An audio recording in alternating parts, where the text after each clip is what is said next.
Okay, we have Ari Jacob here. Without further ado, sorry if you were waiting, but you know what? There's one thing that's consistent with my channel is that you will wait for amazing content in the chat. So we can't blame it all on Ari because you're not the first person. I'm late all the time. Okay, so I'm sure a lot of people have actually probably heard of your story. I know you were on Sidebar with Viva and Barnes a while ago. They're friends of the channel, and Eric Hunley and all those folks.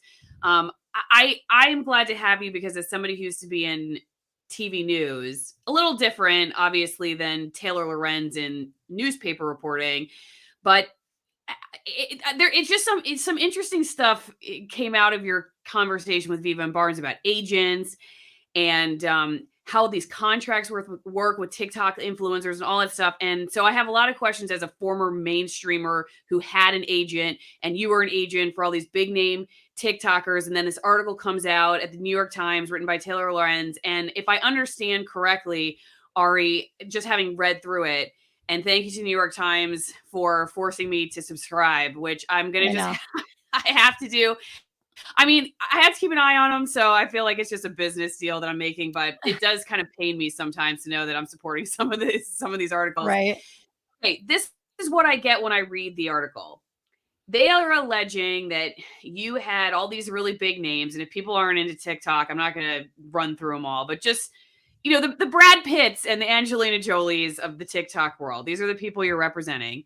And you have a house where I've heard this is common, and you can tell us a little bit how this works, but it's like, hey, you're a young kid, you're 20, 21 years old, maybe you're even younger than that. Here's a place to live in Los Angeles that otherwise you probably couldn't afford. We'll hook you up with the brand deals. We'll help you basically become the TikTok influencer you want to be. And in this article, she alleges and actually uses a quote that like their dream turned into a nightmare. They couldn't pay their rent. You were withholding money. You were baiting and switching them on the deals. You were holding them the contracts that were unconscionable and basically just like a slave driver. I mean, generally like that. That's what I got out of this article. And then I hear you are suing for defamation. Over $6 million, and she crashed your career. And you're not the first person to come in the crosshairs of Taylor Lorenz, so I want to talk about all that too. But did I get the article right? I mean, is that basically what you read when you read the article? Yeah, that's what I read. That's what I'm sure, most people that read the article that don't really know about, social media influencer world, which by the way, it's not apples to what the normal entertainment industry would qualify as an agent, a manager. It's very different. So yeah, absolutely. I think people reading it would say, what's going on? These kids are getting taken advantage of. And, you have to also realize that Taylor Lorenz sort of made her big debut at the New York Times with an article titled trying to make it, or sorry, it was the Hype House Gold Rush or something like that, or the TikTok House Gold Rush or something to that effect. And that was a positive article about several of my clients that I was representing in January of I believe it was January of 2019 or January of 2020. I can't remember. But basically, she kind of put all those people out to mainstream consciousness. And that's when they all started getting big brand deals. So she did several of these stories about TikTok houses. And then she gets to me, which I had witnessed her do these positive stories about certain content creators. And I saw their careers just completely blow up in a positive way, tons of brand deals, Dunkin' Donuts, Super Bowl commercial, all this stuff. And, but then she gets to me, in August of 2020, and the whole article is completely negative. Did she ever reach out to you? Yeah. So I had known Taylor since she was at the Atlantic. She had reached out to me for a quote in a positive piece that happened in May. I have a hunch that she knew she was going to do this article all along. So, she did include like one quote of mine. And then that was in an article in May. And then for this article, I think she reached out like a couple days before it went to publish. And, my advisors and colleagues told me not to speak to her told me to, because I actually was like, well, what do you want to talk about? And she wouldn't say. So at that point, if anybody's watching this, if a journalist calls you and says, hey, I want to chat, and she won't tell you what she wants to chat about, then it's probably something bad. And so I just directed her to my attorney. Interestingly enough, by the way, another journalist, this girl, Sarah Fryer from Bloomberg, she wanted to do a podcast with me. And I thought she was friendly. I recorded the podcast. She asked me to email it to her Gmail account when she was at Bloomberg, which I didn't think it was odd until now. And I actually think that it's possible that, because she asked me to email, she said, record yourself and email it to me. Now I'm thinking that's really odd. And then she had me email it to her Gmail. Anyway, regardless, it turns out she's buddy with Taylor Lorenz, and she's represented by UTA, the same agency that reps Taylor. Of course, that podcast never saw the light of day. So I really wonder if that was sent to Taylor. Especially because after Taylor's article came out, Sarah was commenting, great reporting, that kind of thing to Taylor. So, Taylor couldn't get to me that week, but she somehow, I'm sure, came across that recording. So you had an idea that this article was going to come out, but you didn't know what it was going to be specifically, and you chose not to participate. Well, I didn't say no comment. My attorney answered every single one of her questions, which was in the dozens, I believe, of questions, of allegations, and pretty much exonerated me of every single thing that she had alleged.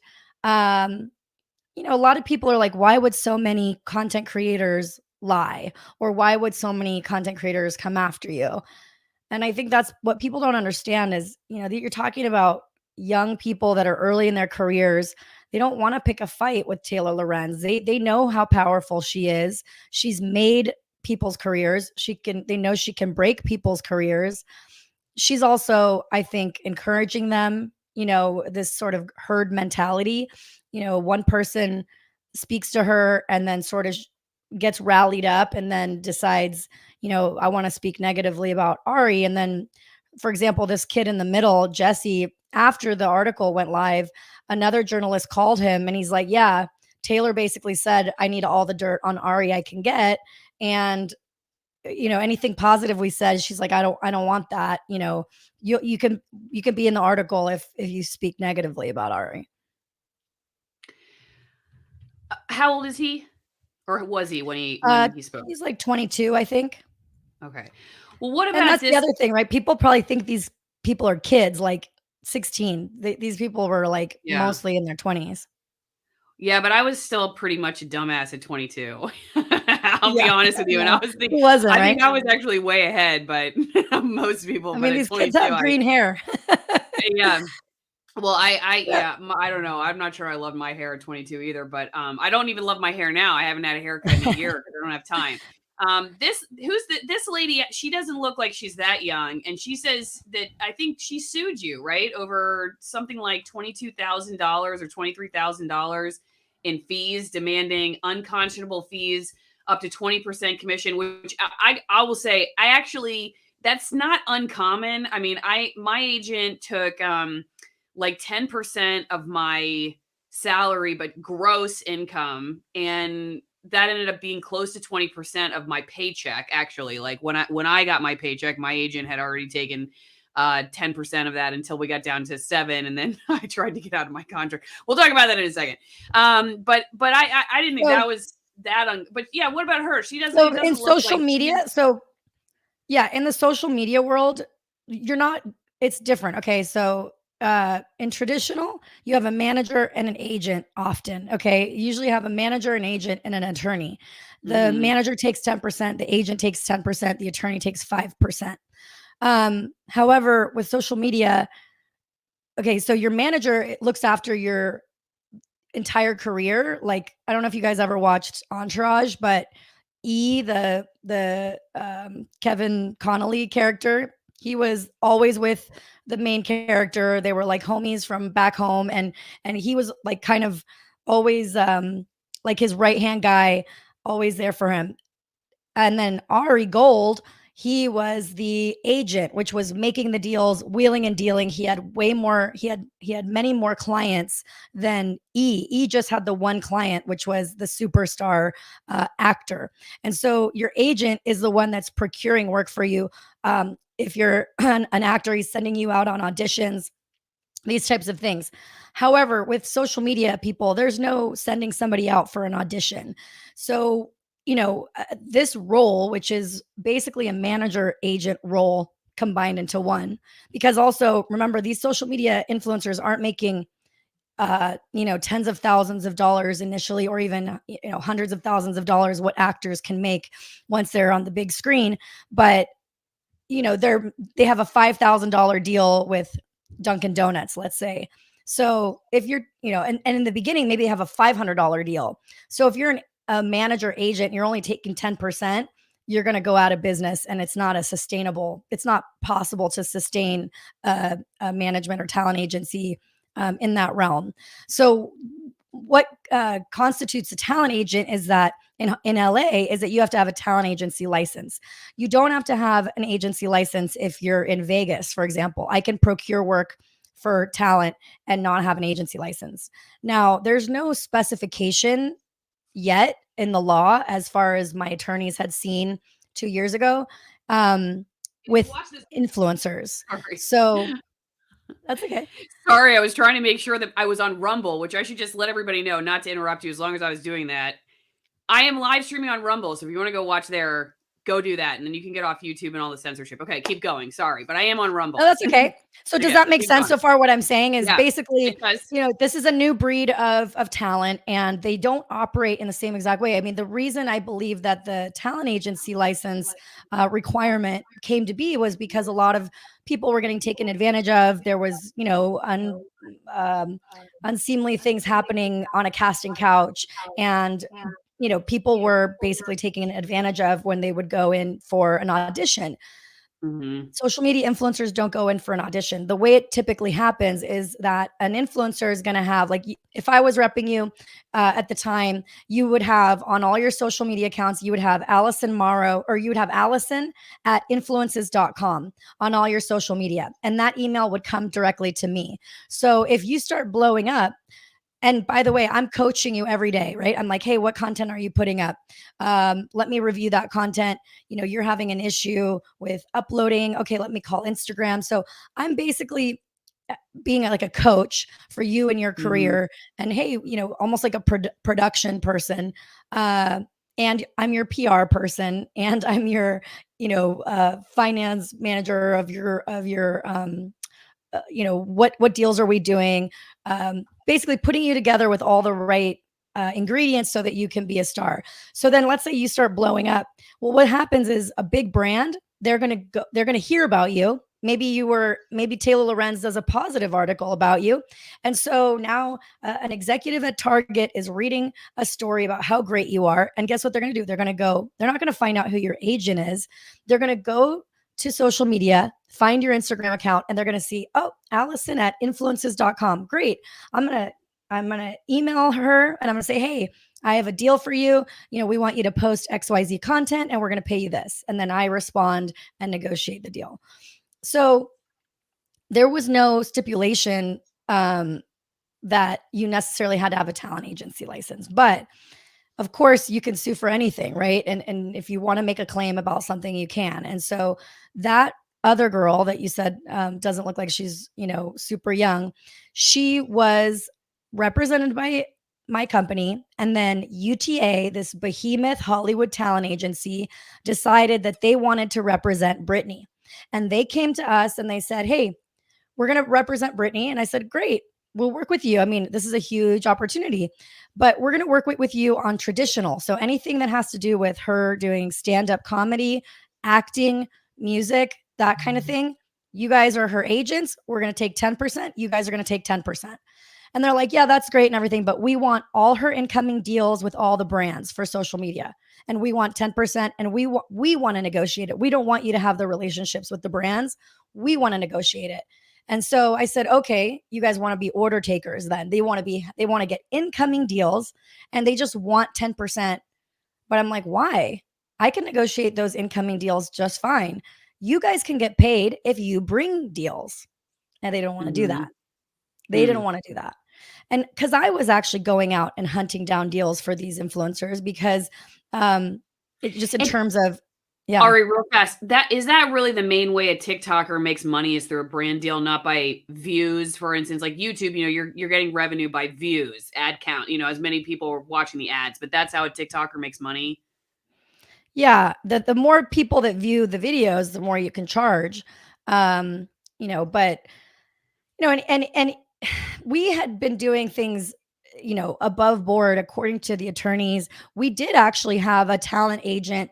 So how it works with the Talent Agencies Act, or I'm not an attorney, obviously, but basically, if you have a talent agent that allows you to procure deals, so they say, okay, you're a manager, I'm gonna give you permission to procure deals on behalf of Brittany, underneath my umbrella. You're allowed to do that. So we had like all these different reasons why the attorney was like, you're fine. As long as you don't procure work like for her in acting or that kind of thing, then you should be fine. So I thought I was following, the rules, but really why I think Brittany spoke out is because, now she has these other big time Hollywood agents and they're like, well, here's how we get you out of your deal with Ari. She's a newbie here. She's amateur hour is what they called me, I guess, internally from what I heard. They're like, she's amateur hour.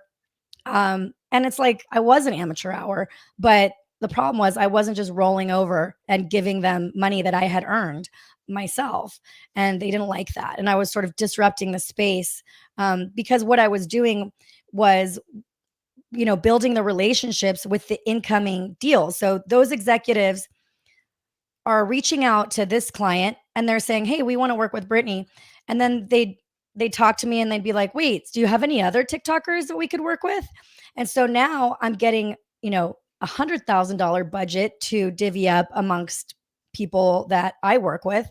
And so the big talent agencies didn't like that. So you have to understand that many of the people that she referenced here were repped by UTA. And that's, I believe, reason enough, a conflict of interest in why these people spoke out. And you're talking about a really big time reporter at the New York Times, a really big time talent agency. How did you find out? You've said that she was represented, or maybe she still is, by UTA, that Taylor Lorenz is. How did you find that out? Well, on my dark day, the day the article came out, I'm weeping at night, and I'm like, and I get this phone call from this agent at UTA, and he was sort of claiming that he felt so bad for me. Remember that actually this agent had called me before Taylor published the story, and he goes, I talked to Taylor. I kind of did some research. Yeah, she's writing an article about you, but she actually likes you. She just wants to hear your side of the story. I think you should talk to her yourself. I said, okay, this guy thinks I'm an idiot, clearly. So I realized he wasn't my friend, but he told me that before the article. And then after the article, he calls me and he's like, oh, I'm so sorry about what happened. He's like, whatever you do next, it's going to be great.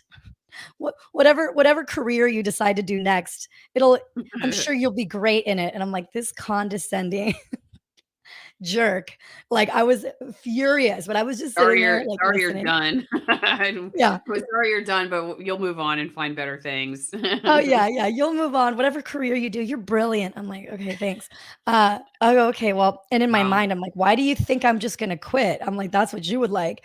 But then he keeps talking, and it's the most typical, like, arrogant talent agent mentality, misogynistic in my eyes. Whatever. Maybe he was being genuine. I highly doubt it, but whatever. But then he starts talking, and then he's like, well, Taylor something, well, she's repped by UTA. She wants to be famous. And I'm like, wait, what? In my head, I'm like, she's repped by UTA. So that sort of sent the alarm bells. Okay.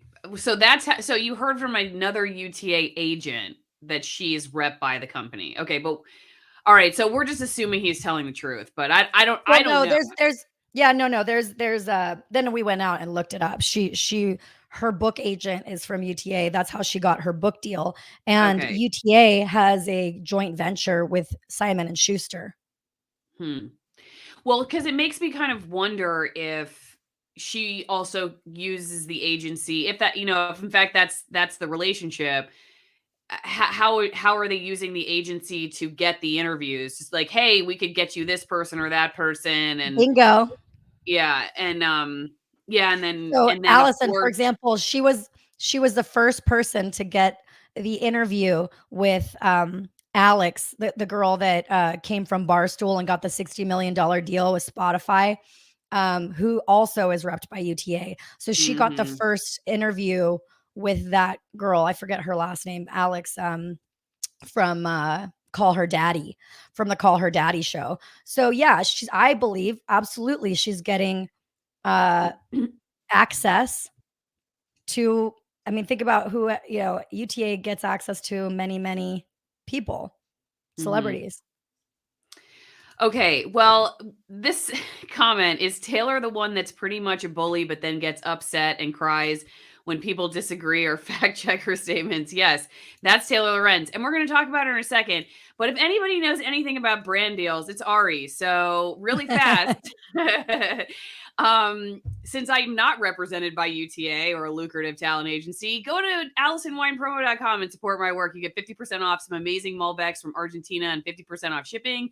These are high altitude Malbecs. One comes from almost 9,000 feet. Another comes from a very small operation where they handpick the grapes. They're all very unique wines. You cannot get them at the grocery store. Why would you want to? You can support my brand deal as an influencer. Actually, I really hope I'm not an influencer. I call myself an outfluencer. That's the only thing I'm comfortable with right now.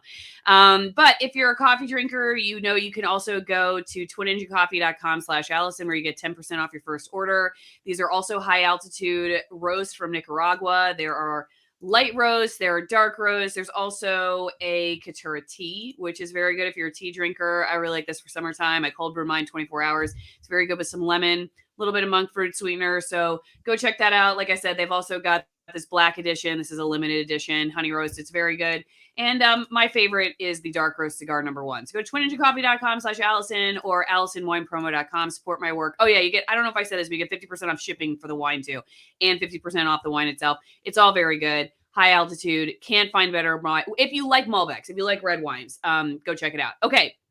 So let's talk about this. I did find this. It looks like you talked to this guy, but this is the only thing I could find really quickly about the conflict of interest with Taylor Lorenz. But this, if people are not familiar, this is a good picture. This is what she looks like.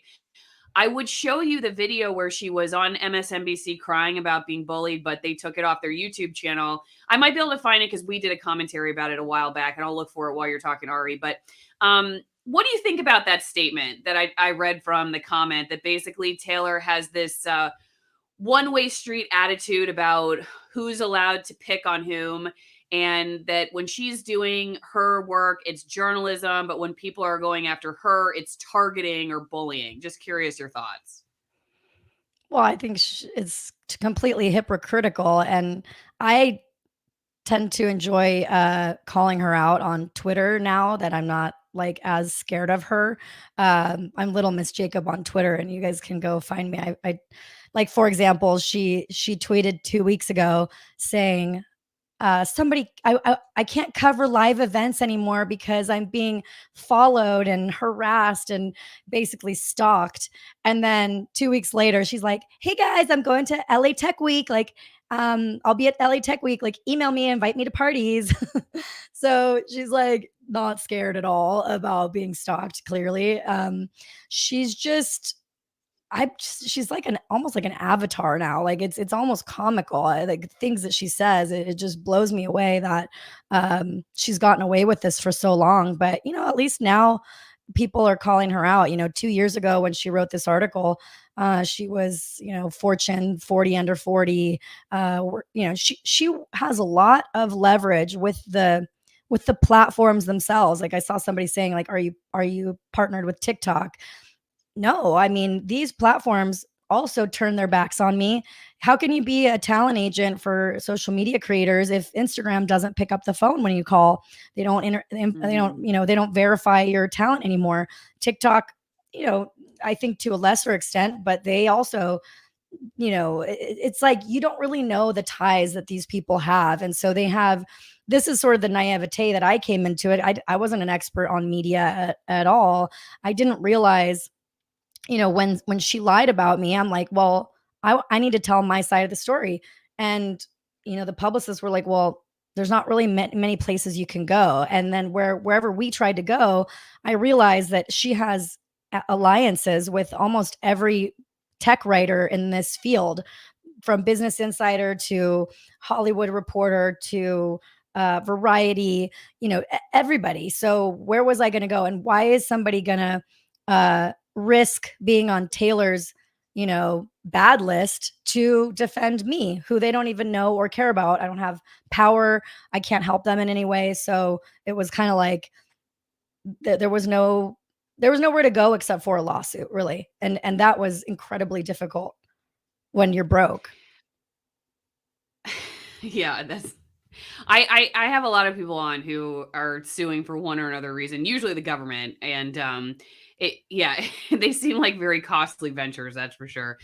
So what at the heart of the lawsuit are you hoping to achieve? I know you're asking for money, but what do you feel like is your legal standing? You said that it's currently waiting for a judge to decide if it can go forward, but yeah, what's the what law, I guess, are you saying that Taylor Lorenz broke or the New York Times broke? Well, here's the thing. I think that the reason why my case is important is because it's incredibly difficult to hold these journalists accountable. And because my case involves a very clear conflict of interest, and it involves the fact that we didn't say no comment, we actually took the time to answer all of her questions. And here's the thing. One of the things that my lawsuit states is that she set up the game in order for me to lose. For like, you have to. One of the big things is I wasn't a public figure at the time that she wrote this story. I was a behind the scenes person, and I wasn't representing celebrities. I was representing pretty much unknown people at the time. It was like we wanted to make them known, but it's different. Like if you're Britney Spears's manager, then possibly you could become a public figure because you're representing a big celebrity. I wasn't representing a big celebrity at this point. So for them to qualify me as a public figure is not very likely, but let's just say they did somehow prove to the court that, oh, well, Ari was a public figure because she had a Twitter account or something. I don't know. I don't know how they could prove it, but let's just say they say I'm a public figure and I have to prove malice. Well, we could most likely also prove malice because she was represented by people that were making money off of, that were going to make money off of me losing my company. So, and how could she not have at least recklessly disregarded all the questions that we answered in depth? And she actually, why I say she set up the game so she was going to win, or so that I was going to lose, is because she took information on background. Maybe you want to explain what on background is versus like off the record. You would know better than I do, like how to explain it. Well, I mean, honestly, every reporter probably has a different way of defining. That's why you have to kind of know who you're dealing with, because if the person you're dealing with is shady, it doesn't matter what they call it. They could say, "I'm doing this on Unicorn," and it doesn't mean anything. Usually, the background stuff is just like, I'm just trying to understand where you're coming from. And it would be similar to off the record, would be like, I'm trying to get a good context for what's going on here. I'm not going to be quoting you. None of this stuff is going to be in the piece. And then you're like, okay, this is when the interview starts, just so you know, like we're starting and recording. Let's say she gets interviews from 15 of my competitors who don't like me, right? On background. So she doesn't put it in the story, or she's getting, let's say she's getting information from the influencers on background. But then when my attorney is like, okay, well, we want to send you these documents to exonerate Ari, for example, like let's say an invoice saying, that Brittany wasn't paid late by me. She was paid late by XYZ Fortune 500 company. But we can't have her print Fortune 500 company paid Brittany late because I've signed an NDA. So I will get sued by XYZ company if I go and throw them under the bus. So I can't, but we could say it off the record so that she could look at the invoice and say, okay, Ari's exonerated here of not paying this person. But she said, no, I won't take any receipts from Ari off the record or on background. Anything you send me is on the record. So how is that fair? They get to bring allegations on background, but I can't refute them on background. So and you know, she's and not only did she say no, but she also said it's New York Times policy that we don't allow information on background. Okay, but that's not true because she took information on background for the other people. You get what I'm saying? Yeah, I would find that very odd that I wouldn't believe that in a million years that a reporter is not allowed to be sourcing anonymously even, or just to understand. I just don't believe that. And they publish all kinds of, like, according to one source close to the whatever. I mean, that's, even though that's technically, I guess, on the record because you're recording it and putting in the story, the fact that you allowed that person to talk anonymously is almost the same thing as the sort of on background deal, right? Because you want the quote, so you're willing to bend for the person and let them be anonymous, which is it's a tricky situation because an anonymity gives people protection that, like, a lot of people will say things anonymously that they would not say if you put their name next to the quote. And so that's, that can become an unethical practice in some cases. But if they want the quote, they're willing to do. And I think in your case, maybe they just didn't want the information, so they weren't willing to let you. It's like the inverse of that. We don't want to see it. It doesn't really go along with our narrative. I mean, this would be like my most nefarious read of the situation would be that it just didn't fit that. So no, we're not, you have to let us publish it. And maybe they wouldn't have published it anyway.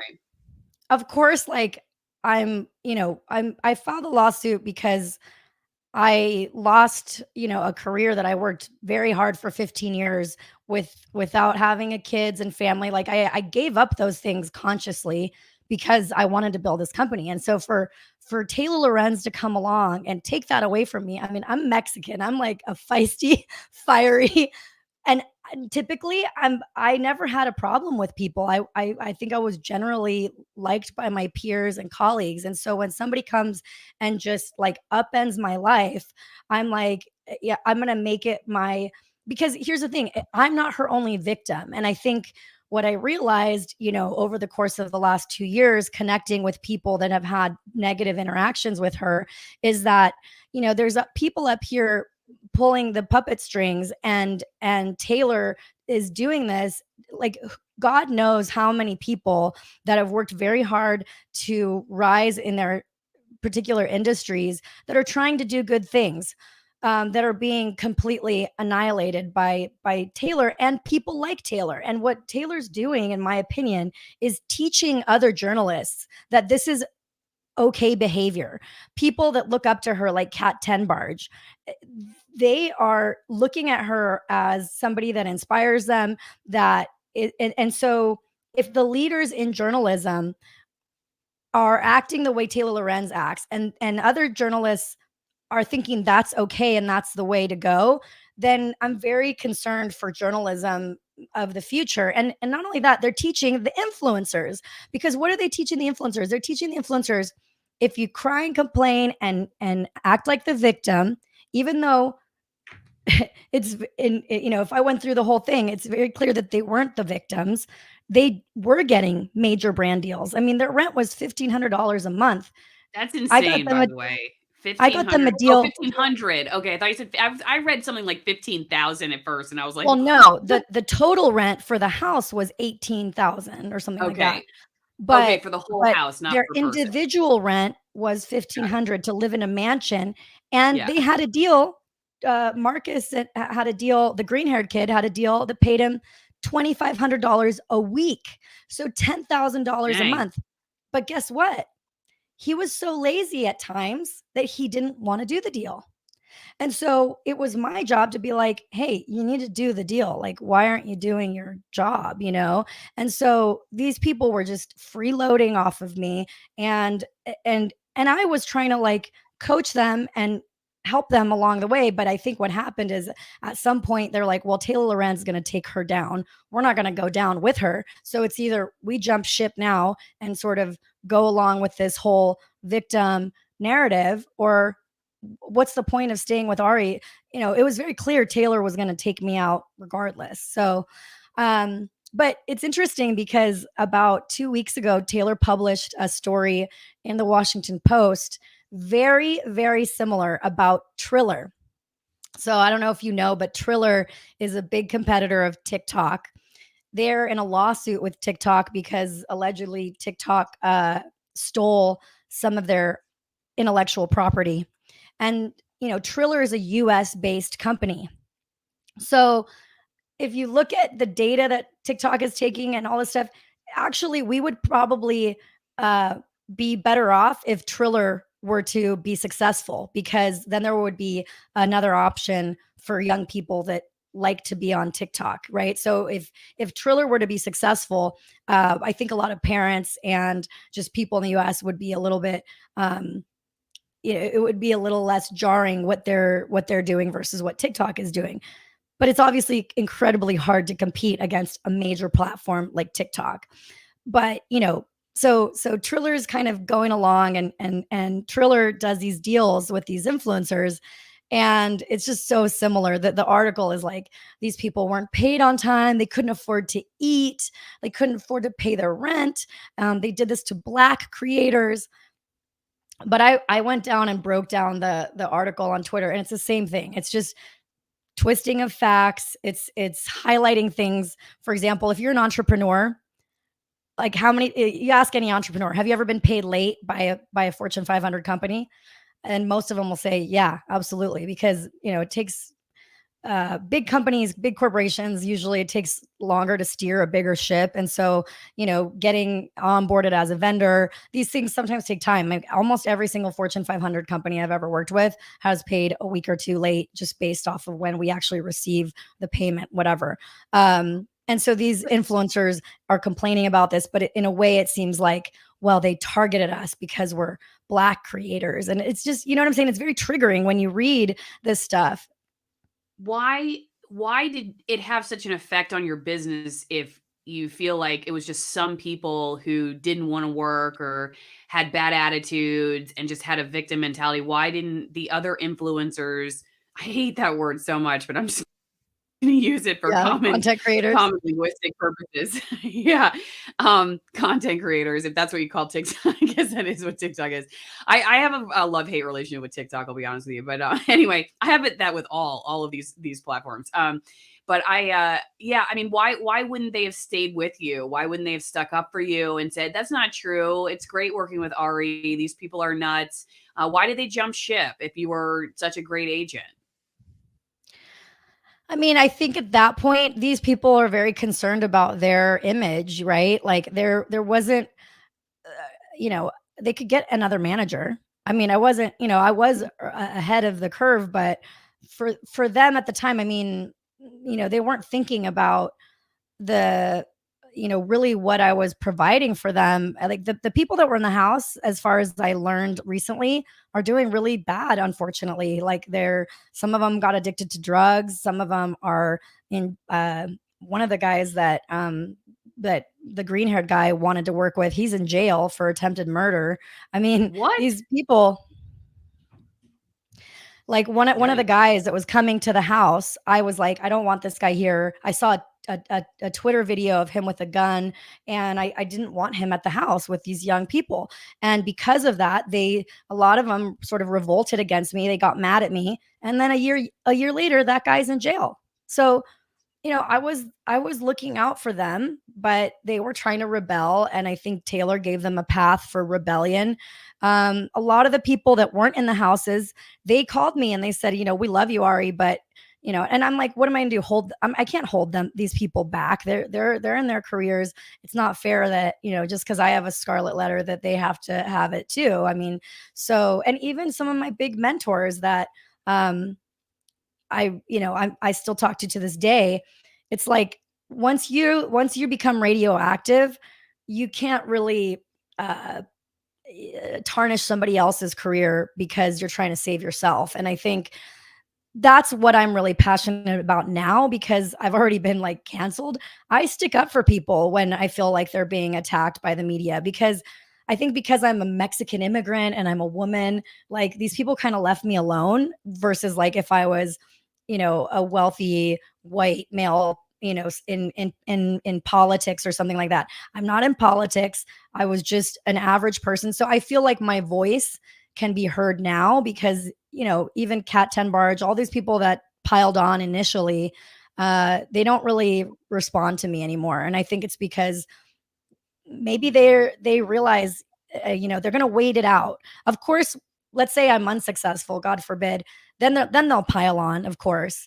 But for now, everybody's sort of being quiet towards me, because I think what if my lawsuit is successful? I mean, I'm sure Taylor left the New York Times and stopped tweeting and stuff, like 3 days after my lawsuit was filed. She went on book leave and she stopped responding on Twitter.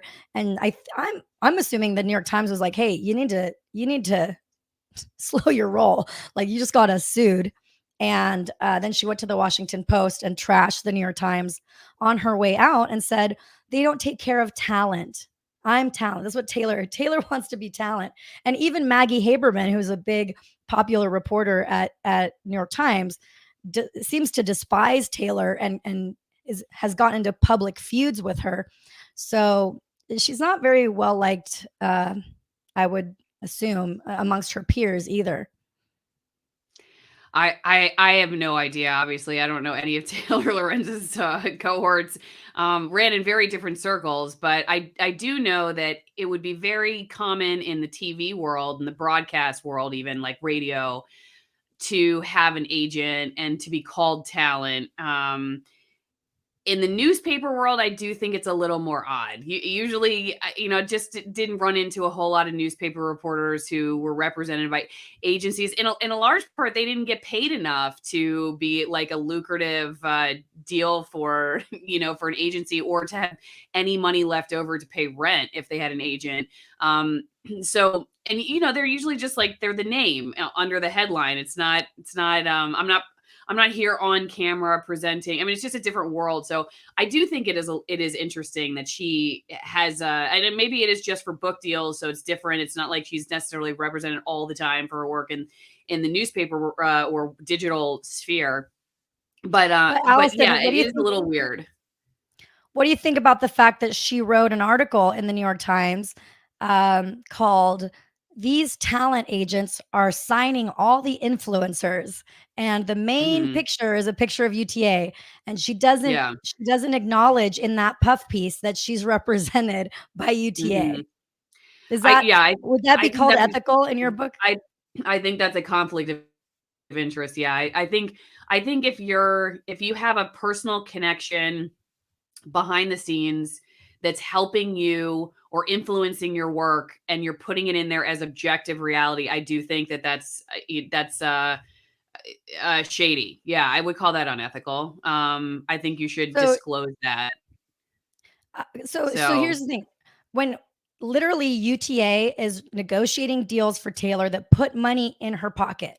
So this is a company that's paying Taylor. So you're writing an article about a company that's paying you. That to me is unethical, and it does break the New York Times terms of, not their terms of service, but their ethical journalism rules. And I see people in the chat are like, I don't understand influencers. If you guys, I think there's an article, if you Google it, it's like 86% of high school and of junior high and college and high school kids, 86%, they want to become influencers when they grow up. So think of, right? But there's let's say 86% of young people want to be influencers. There's only, let's say, 100 teachers that can help them do that. And so there's all these, for example, if your kid wants to be a social media star, most parents don't know where to take them. If your kid wants to be a soccer player, a ballerina, you could take them to soccer, you could take them to ballet, but you don't know what to do. And so really what I was trying to do was offer something that could actually, coach these people, provide them with resources, and good, and just try to instill good ethics into what they're doing. Hey, you're influencing a new generation. Let's be responsible with your influence. And none of these talent agents care about that kind of stuff. So maybe I bit off more than I could chew, to be honest, because I didn't know who I was up against in the industry. But I was trying to do a good thing, and I certainly wasn't taking advantage of them. I mean, how could I have been? They weren't paying me. I mean, I was the one that was putting up the money for their houses, and it was a partnership. It wasn't like I owned them. So, there's very different contracts between every single person. I think that, let's say in the article, real fast, this person is like, high school kids, she means high school girls. That's not true. There's a lot of guys that do it. The picture that in the New York Times is like half women, half men. You were saying earlier, like, about the contract. So in this article, let's say there's 5 people that spoke out. I don't know how many it was, but out of those 5 people, one of them had a contract that was just a verbal handshake management deal. One of them probably had a contract that was a management signed deal that was non-exclusive, so they could work with other agents as well. There's probably a contract in there that was, because what I would do with each person is we would negotiate with them and their attorneys. And it's not like we were trying to get them to sign something that they don't want to sign. I mean, we negotiated these things in depth with them. So she didn't explain any of that, and then the kids next door, the green-haired kids that were living in that house, they negotiated a production deal, and that's like a music deal. So I don't know if you know much about those deals, but those are deals that are very difficult to get out of, because the music label is actually putting out, is giving you an advance to sign with them. So that's what we were doing. We were giving them an advance because we had to sign a year-long lease for $20,000 a month. So I think it's a difference between, you said you had an issue with an agent that wouldn't let you out of an agreement. Look, if I didn't invest in you, she did let me out. We'll talk about that in a second, but she did. But yes, but Ari, like, to your point, real fast before you move on. I mean, what I said to her was, because she goes, "Well, it's in the contract. You signed it that basically we own you forever if you stay at this particular outlet." That's how a lot of news agencies or news agent representation companies work. They get you to a place, or the company. I mean, it could be, now that we have like 4 media companies, you could work at any of their stations. If they get you to one of them, as long as you're with that company, you could go to 5 different stations within that company. You owe them that cut forever. And even if they never strike a new deal, you're the one negotiating all your contracts from here on out, because now the manager. It's easier to just go in your news director's office, all that stuff. But what she said to me was like, "Yeah, you signed the contract. It's in the deal. Why did you sign it?" And I said, "You're right. Like, at the end of the day, I signed the deal. Like, I took responsibility for the fact that, I didn't just say, yeah, but I was 20, I was 26, and I didn't read through it, and I didn't understand what it was. Like, I know, I'm asking for a fair resolution." And she didn't give me one, but she didn't have to. But and here's the thing, though. There's a difference between that and you getting a contract, the person that gave you the contract saying, "You have to have an attorney. I don't want you to sign this without an attorney." And then you getting an attorney, and then your attorney reading it and redlining it and saying, "We don't like this, we don't like this, we don't like this." And then you sending it back, and then we're saying, "Okay, we agree to these terms." And then you sign the contract. Yeah. I think that's very different, because if you have an attorney that says, "I don't like this, I don't like this, I don't like this," and then we take it back and say, "Okay, we'll give you this, we'll give you this." Now we just got into a marriage and you agreed to it. I think that's very different. And that's what we did with these people. So that's what was so, I guess, gut-wrenching about it, was I was like, I thought we did this the right way. So, how can she say just because we signed a contract that, and that was the thing I think about her article, is that UTA and some of these big agencies, they don't need the influencer to sign a contract because they're UTA. It's like you never got fired for hiring IBM, I think is like the old school sort of term they used to have. It's like, once you get hired by a big, or Mhm. you get signed by a big agency, you don't even actually have to sign a physical contract. They just put it out in the press release that goes out to Variety and Hollywood Reporter and all these people saying Allison Morrow signed by UTA, and then everybody just knows. So I wasn't that big. I didn't have those types of relationships. Somebody gets signed to me, who's going to pick it up, you know? So the only really thing I had was that they could sign the agreement and do that negotiation with my attorney, with their attorney, so that nobody could say this deal wasn't fair. Mhm. That makes sense. Yeah, no, and I agree with you. I do think that's different because in our case, they'd prefer you not have an attorney at all. You just look it over and you have no Yeah, idea what that's you're not how I talking was. about. And I knew that if I did that, that at some point I would get, called out or Especially say that I was dealing with taking such young advantage. people. Especially with dealing with such young people, yeah. I mean, that seems like a smart move on your part. Okay, hey, let me give you a couple quick questions for my locals page. If you guys are watching this somewhere else, go to alisonmorrow.locals.com, become part of my editorial board. One of the benefits is that I cover censored people, censored ideas, media bias, people who've been defamed or anything else, feel like they were misrepresented by my old industry of mainstream news, and then you get to go direct with them and decide if they're totally full of BS, if the media got it right, or if they got them totally wrong, and you actually like the person and think they're telling the truth. So it's a benefit of becoming part of my editorial board. You can post questions ahead of time for people like Ari.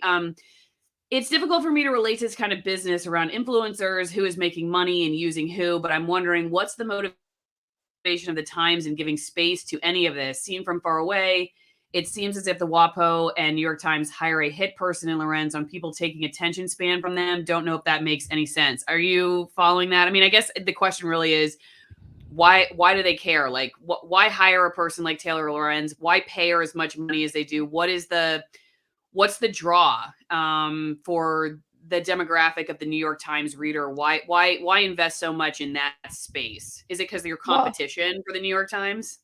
no, I think that it's not that in depth. I think that the New York Times has a lot of older readers, and so they want to appeal to a newer generation. So Mm, when Taylor does an article about a bunch of influencers, it's likely that the influencers are going to share the piece to their I see. Yeah. audience. And so, Taylor Lorenz created this beat that focuses on TikTok because there's not that many mainstream news journalists that are really focusing on this space. And so, what happens is she becomes like the go-to person. I mean, if you look at her Instagram page, she's on MSNBC, CNN, 2020, Good Morning America, TMZ, um, Bloomberg. She's on all these things as a commentator of. She's She's looked an at as an influencer. expert. She's looked She's at an as an influencer. expert in this industry, and so Yeah. I do think there was probably a thought that some another expert, such as myself, could take her place in some of those expert commentary situations, somebody that's really understands this industry. um, I also think that the New York Times probably, they want a salacious story like this. I mean, it's salacious, right? It involves me supposedly leaking nude images and filming people without permission, just really being a terrible human being, and so that gets clicks. And I think, I also think that when you have a big talent agency that's co-signing it, from a New York Times perspective, it's like, well, UTA is agreeing that this person sucks, and that these people should be protected by this terrible person, Ari. And so, they're not really going that deep into it. What's interesting and funny is that Taylor's editor at the time when she wrote the story, he came from Gawker, and I forgot how to pronounce his name, but there's an article talking about how he quit and went to, I think, New York Magazine or something like that, because he was so he basically couldn't handle and rein in Taylor Lorenz, and he was like overworked, and basically, like, he said it was miserable to be her boss, and so that's what I basically got out of the article. And so I think that Taylor kind of marches to the beat of her own drum, and she's used to sort of getting away with the articles that she writes about, Mm. and really pushing. Um, and she has a lot of people behind her. I mean, look, she's buddies with the girl, the misinformation board from the government. I mean, she's got big time contacts in. And listen, she was born in Greenwich, Connecticut. She's went to an 80 or $90,000 a year Swiss boarding school. She's a privileged person who has even admitted to, oh, I tried to start a company, but it was really, really hard. You know, writing for the New York Times is hard, but it's not as hard as like having your own company. And it's like, clearly she doesn't understand or care what somebody like you or I, Allison, is doing, because it's uh, gut wrenching, dirt eating work every day, day in and day out, until you finally get some traction, and then you have to deal with Taylor Lorenz, God forbid. I wonder when my number is going to come up. But you'll have to come back on and talk with me about it when that happens. Okay. I saw Ari on Viva and Barnes Sidebar, just wondering if she's been able to rebuild her business at all since that interview. Has the backlash from this article made it difficult to start any new business ventures, especially with the pending lawsuit? I've been able to sign new talent. There's obviously talent now that I think appreciates the fact that I've sort of been through hell and back, and they know that I'm gonna fight for them, and they just know that I'm a good human being. I think that going on Tucker Carlson probably helped to uh, garner some support, and going on the various podcasts and things like that. Uh, but the industry is in a different place. You know, when I was representing those TikTok stars, they were sort of like unicorns. I mean, it was the right place at the right time. It was like if you Mhm. make an investment and your investment happens to go crazy at one point and you become super successful, you can't go back to that place in time when you made that investment. Had you not made it, so uh do I think that, I'm gonna have to start all over. It took me 15 years to get to that unicorn Mhm. level, and Taylor knocked me all the way back to square one. She can't take away the experience I've gained over those 15 years, but there's some dark days for sure, because I'm like, I'm in my mid 30s, like I don't have another 15 years, I don't think, in me to do this all over again. Oh, girl, yes, you do. I'm turning 41 in September. I don't even want to Well, hear I'm it. but I'm saying I don't have the same motivation, passion I did. Like it's like it just Oh. you Well, know. I can see how that takes it out of you, and I also understand completely what you're saying about, um, the timing of it all. I mean, I think, like, if I had gotten onto YouTube, for instance, back when my mom handed me a camera in 2007 instead of going the mainstream media world, I looked at her and I said, "No real journalists are on YouTube, mom." You know, it was like this little camera that said, "Upload directly to YouTube." If I had done that, I mean, where would I be sitting at this point instead of waiting to cover censorship exactly at the time they start community guidelines? I mean, how stupid how stupid is that? But so I totally hear what you're saying, and I understand your plight. Maybe you could become, though, the anti-establishment, anti Taylor Lorenz agent type person. I mean, there's definitely seems like there's a very uh, establishment skeptic swell of ideology and supporters at this point. And I don't know, maybe she has teed you up for a new venture of rebellious influencer agency. I don't know. I'm just Oh, trying to thank you. give you Yeah, some ideas. You probably already thought no, of no, that. and honestly, like, I'm not like, I'm definitely coming back, and I feel like I think that honestly, um, what I've realized is I'm providing a lot of support behind the scenes for people that have been canceled, I believe unfairly. And I have this sort of like spidey sense now of how I read an article and being able to dissect it, especially like a Taylor Lorenz article or a Cat 10 Barge article, and pointing out the conflicts of interest or the possible reasoning behind certain things. And so, uh, I hope I can write a book and do you know I really hope that my lawsuit moves forward and it exposes really the the things that these people are capable of doing. I think because I'm not political, because I'm a woman, because I came from Mexico City. I have there's, most of the things people usually say to people that file a defamation lawsuit against the New York Times, it's like, oh, well, it's Sarah Palin. Oh, well, it's Project Veritas. Oh, well, it's Donald Trump. Okay, there's reasons why people may not like them, but what is going to be your reason of why it was okay to do what Taylor Lorenz did to me? And if you don't think it's okay, then then we need to expose this so it doesn't happen to other ordinary people and destroy other lives like that. And I really hope that it moves forward so that we can get accountability. I'm not just doing this because, yeah, I mean, I was damaged and all that, but at the same, I think it's just a bigger issue. And I think if people understand, most people don't understand how difficult it is to file a lawsuit against the New York Times when you're just an individual person, and sort of how to go about it. And I hope that it does set a precedent. And, if they try to claim that I'm a public figure, I hope that it goes as far as it can so that we can say, well, no, somebody, just because you're on Twitter or YouTube or whatever, doesn't mean you're a public figure, and that these people can just smear you with impunity.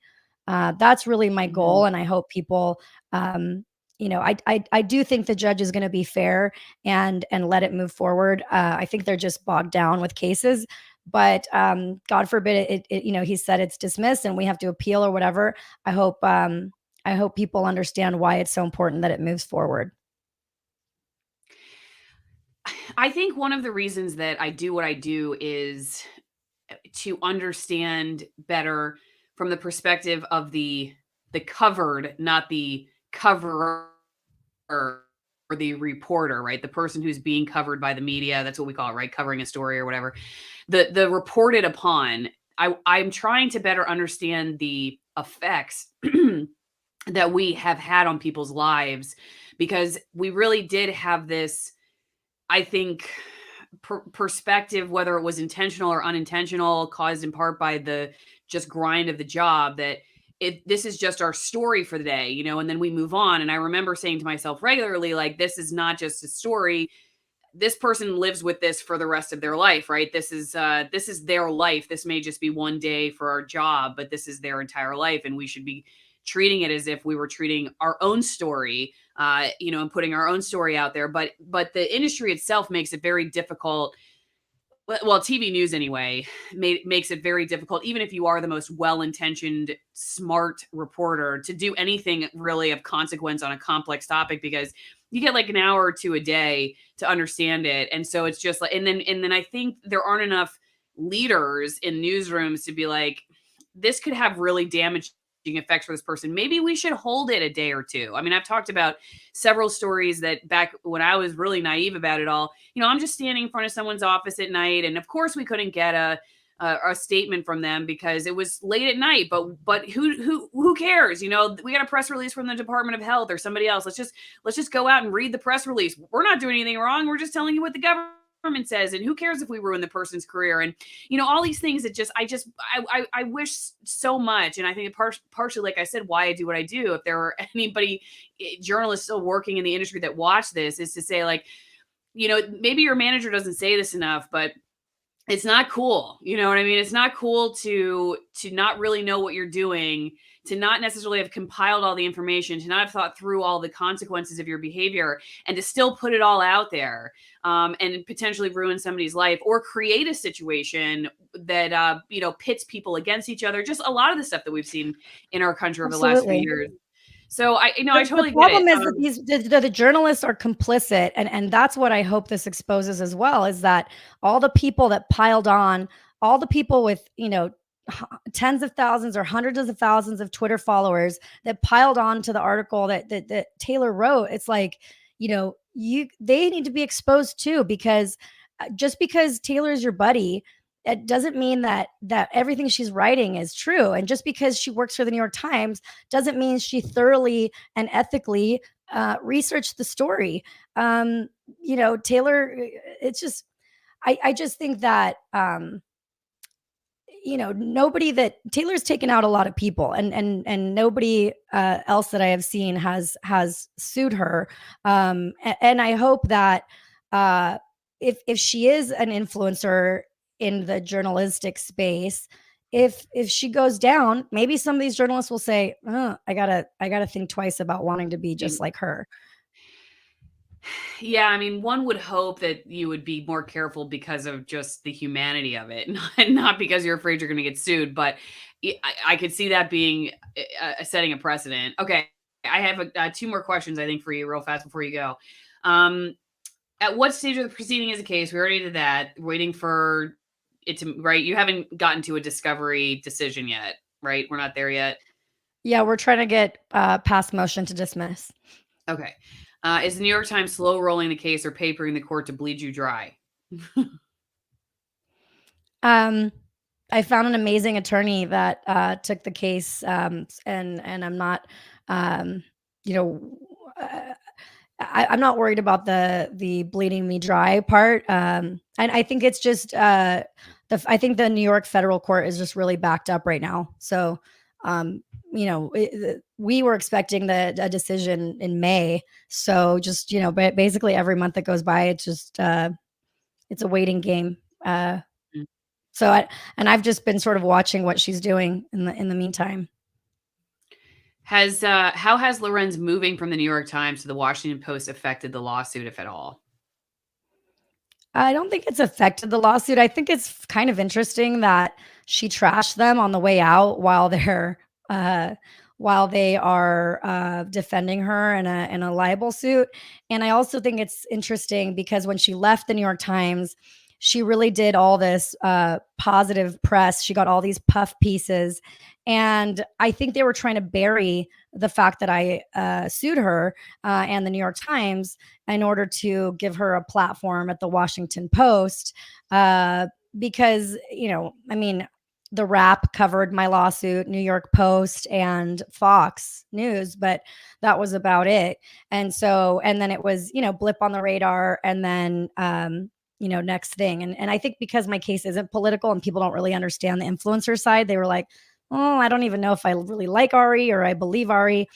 That's why I've been coming on and trying to do some interviews too, is just so that people just can know who I am, know my personality. I think it's easy to villainize somebody when you've never heard them speak or tell their side of the story. So, Mm. Yeah, no, totally. I mean, that's another reason why I do these interviews, just to, not to say you should believe everything you or anybody else comes on and says, or me. I mean, be skeptical and ask questions and disagree. That's what this is all about. But just to let you go direct and see if the sound bites that you got or the quotes that you missed or were there or weren't there really gave you a full picture of the person that was being described by that particular journalist, or was there a lot more there? And the chances are there is going to be a lot more to the story, not just because of the time limit and everything on the content, or like the word limit on the content, but also just because how can you really if you're trying to set up a story as you've described, where it's like, okay, the headline is basically, well, let's just go back to it real fast before we go.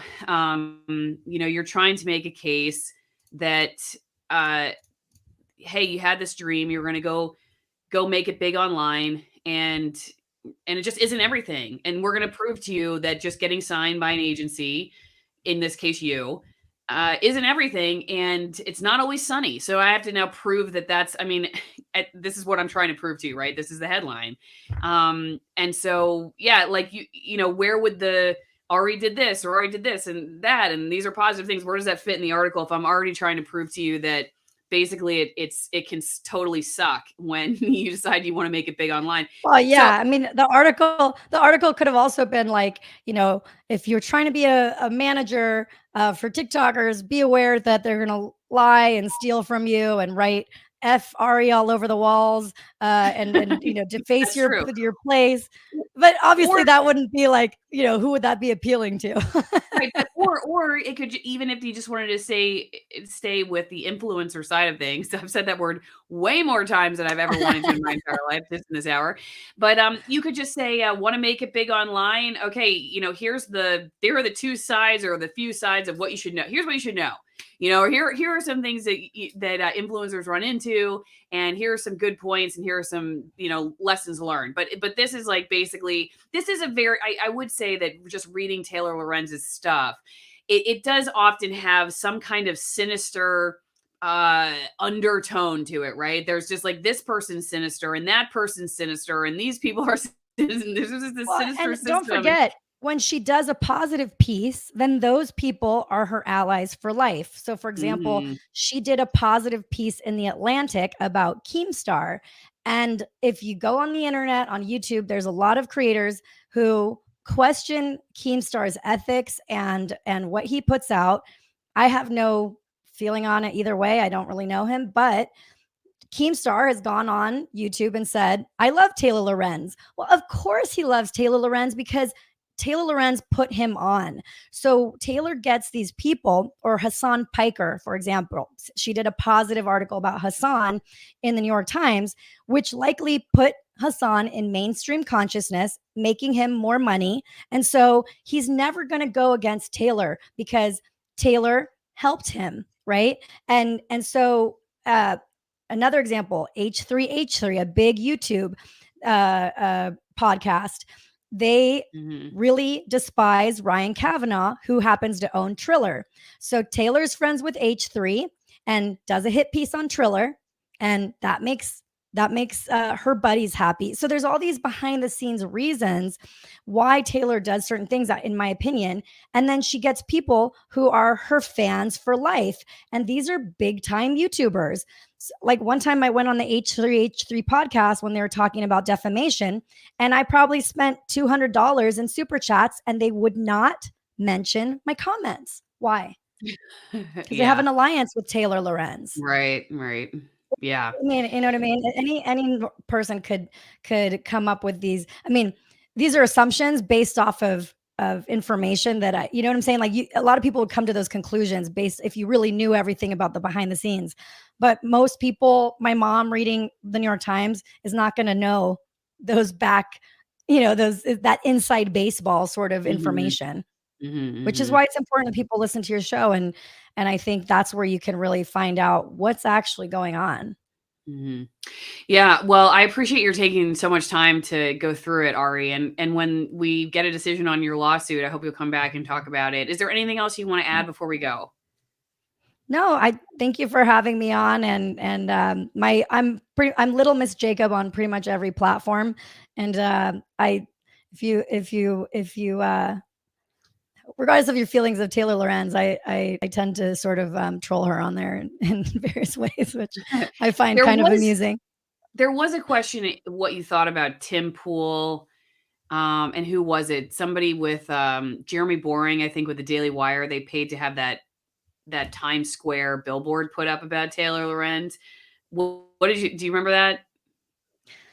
I mean, Libs of TikTok, she amplifies a lot Yeah, of my posts. that's I mean, I went to VidCon and took a picture of an empty room, which Taylor was speaking to. And I just tweeted, like, Taylor speaking to a packed house at VidCon. And that pretty much went viral. So, obviously, a lot of people on the right dislike Taylor. Um, I really wasn't political, but I feel as though, people like Tim Pool and Libs of TikTok and and Tucker Carlson, people like that have come to my aid and supported me. I know there's probably a reason why, but at the same time, I'm grateful for those people that gave me a platform when nobody else would. And now, of course, I those are my friends, or friends, people that support me. I mean, that's just human nature. You're gonna go with people that support you. But had Kat Tenbarge wanted to tell my side of the story, I would have been happy to go on Business Insider or whatever, NBC or whatever she works now, and done it, but they weren't going to give me that opportunity. So, yeah, I think I'm happy to no, I speak to think anyone. well, one, just parting word for everybody, and I think it's something that you've brought up a couple times is the the influence or influences of how the media products become what they are do not have to be as sinister all the time as many people think they are. They can be exactly what you've described.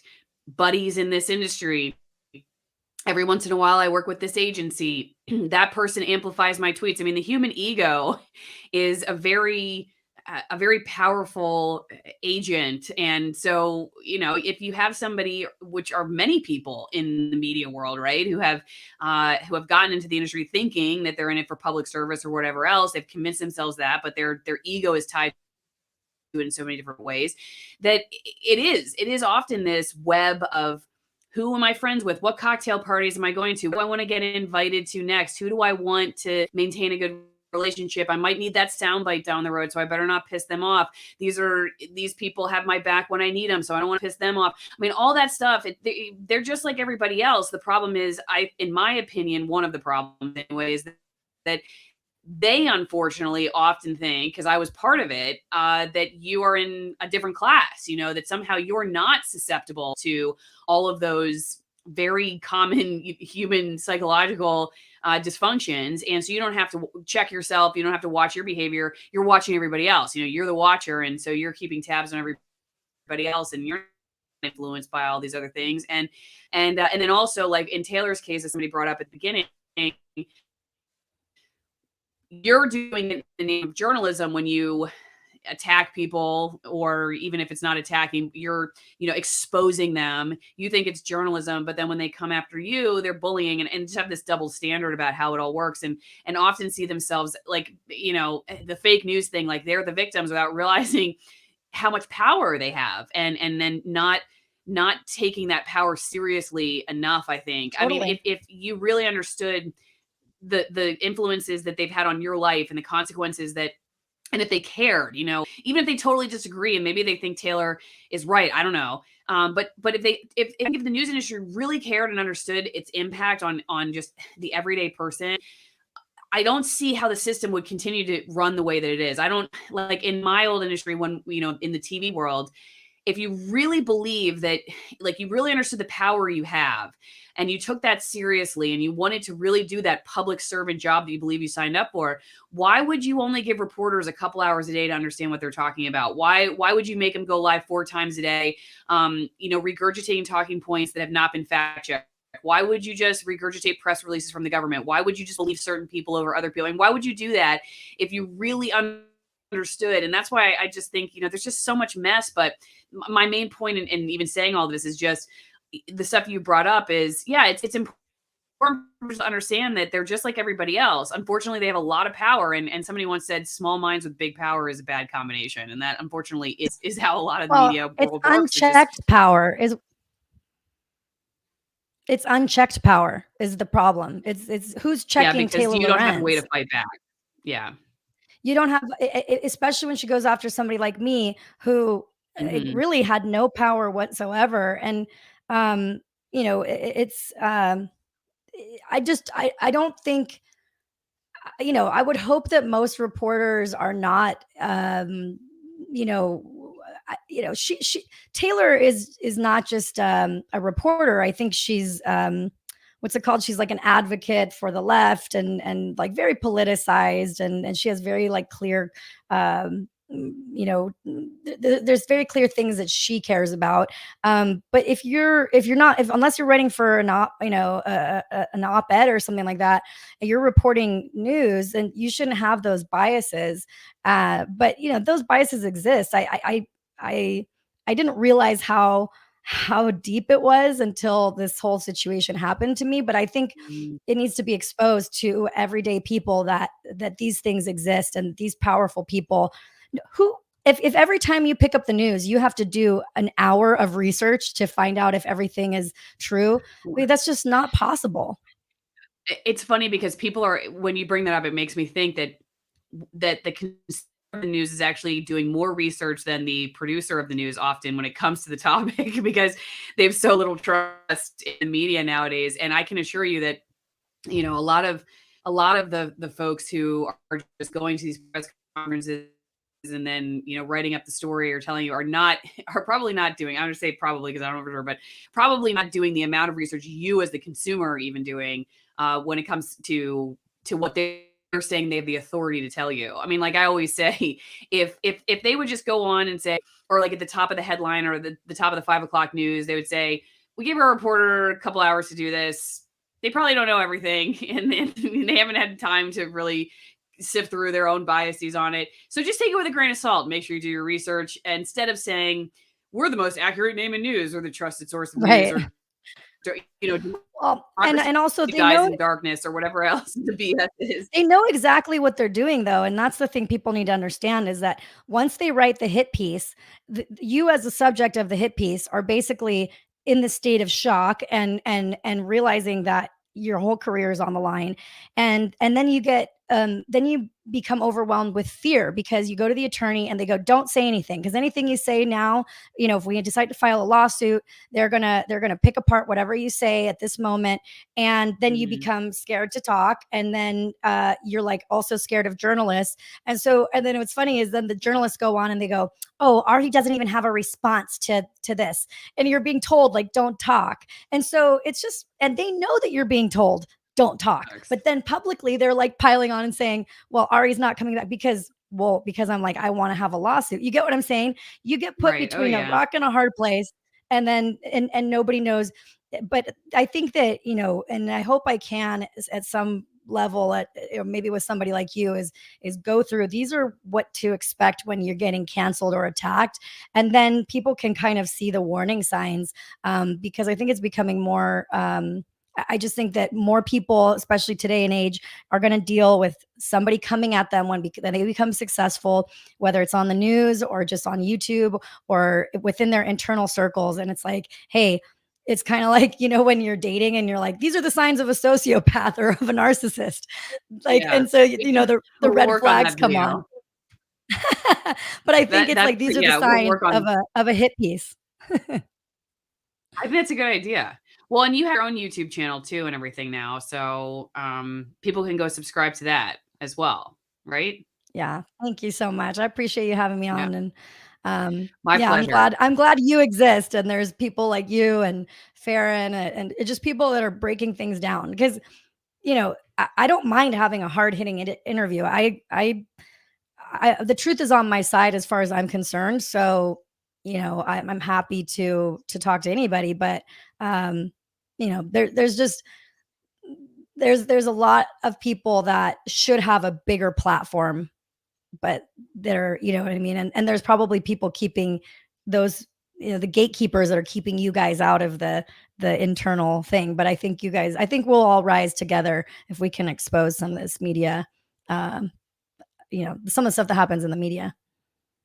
I think it's going to be an interesting time the next, maybe even 5, but 10 to 15 years in the landscape of information dissemination.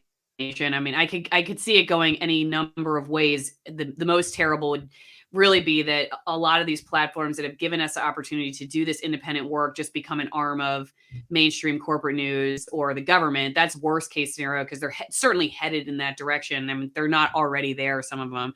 But there are new ones that have opened up. And so hopefully 5 or 10% of the people who are out there, the awake ones, are enough to, keep moving that. And then, who knows, like you said, maybe there ends up being some kind of collaboration down the road where we're not all off into separate spheres, but we're working together in some way. I don't know. I mean, it's an exciting time to be independent. It can be daunting at times, especially if you cover something that, like I do, that is sort of in the crosshairs of very powerful people. But, at the same time, it's, at least this time I didn't hand the camera back to my mom and say, I don't want to do it on my own. I still want to work for mainstream news. At least now I can see the value of it. And I've learned a lot, though. I do have questions about, like, I just had this attorney on who was talking about, the precedent that could be set with the Alex Jones case and potentially suing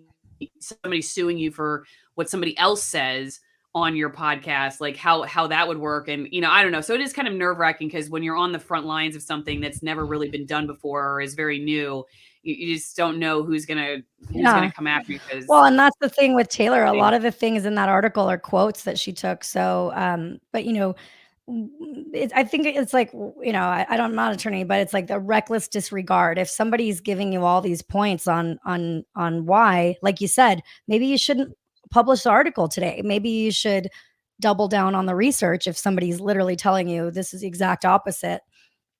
and you're not willing to research it and you publish it anyway. I think it's different than someone going on a podcast and saying something, but I don't know the legality of it, but I definitely think Yeah, I that don't know. if you're Because like, writing an article. what if she says, you let Ari say all this stuff about my conflict of interest behind the scenes? You defamed me. I mean, I don't know. Who knows? But I mean, she'd have to go after a million other people, and I certainly don't have the money of the people who have gone after her the most. So I don't think I'm very high on the list of people she would want to sue.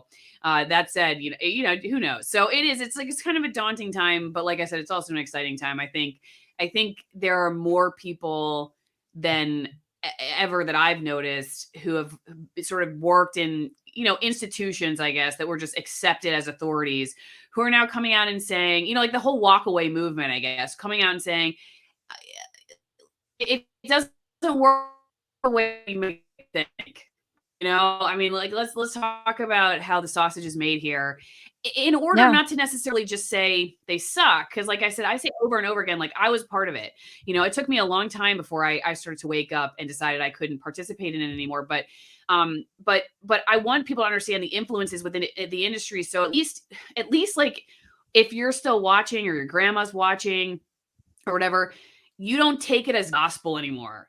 Don't walk away and say like, well, Brian Stelter said it, or this, Rachel Maddow said it. I mean, I know people are laughing, like, why would anybody listen? but it's, there are a lot of people who like aren't even going to Thanksgiving dinner anymore at their family's house, or inviting someone over for a wedding, because they made a decision about one thing, or voted a certain way, or thought something that they heard on mainstream news. And it's like wrecking families and wrecking relationships. And it's like, why are you looking at them as your religious leaders? You know what I mean? In the sense, as if they're giving you the gospel of truth.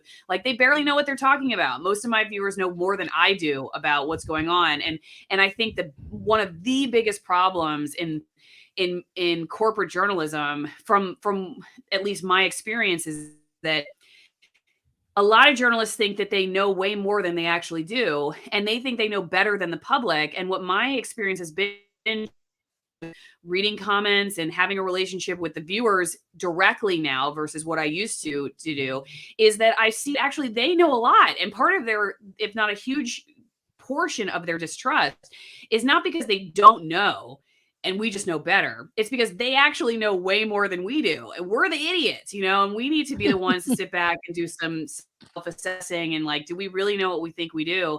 Instead of this idea that like somehow we're the priestly class of information that's like, top-down model for you poor peons of ignorance. We just need to help and save. And I think that attitude has got to stop. But if it hadn't started to ebb, or wane, I guess would be the right word, in this last 4 years or so, I don't know how it does, because as you had the Trump administration and then COVID, and with each one of these sort of extreme dangers that the media was trying to tell people about, and they doubled down on this idea that they have to do journalism differently with this advocacy and activism that you were describing with Lorenz. It's just become accepted now, that just with every new unique danger, we just have to come at the public with this new activism.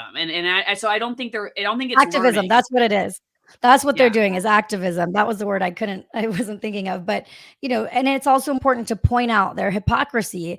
I'm not going on talking about I'm a Mexican immigrant because I'm a victim. I'm talking about it because they purport to support women and minorities and blah, blah, blah.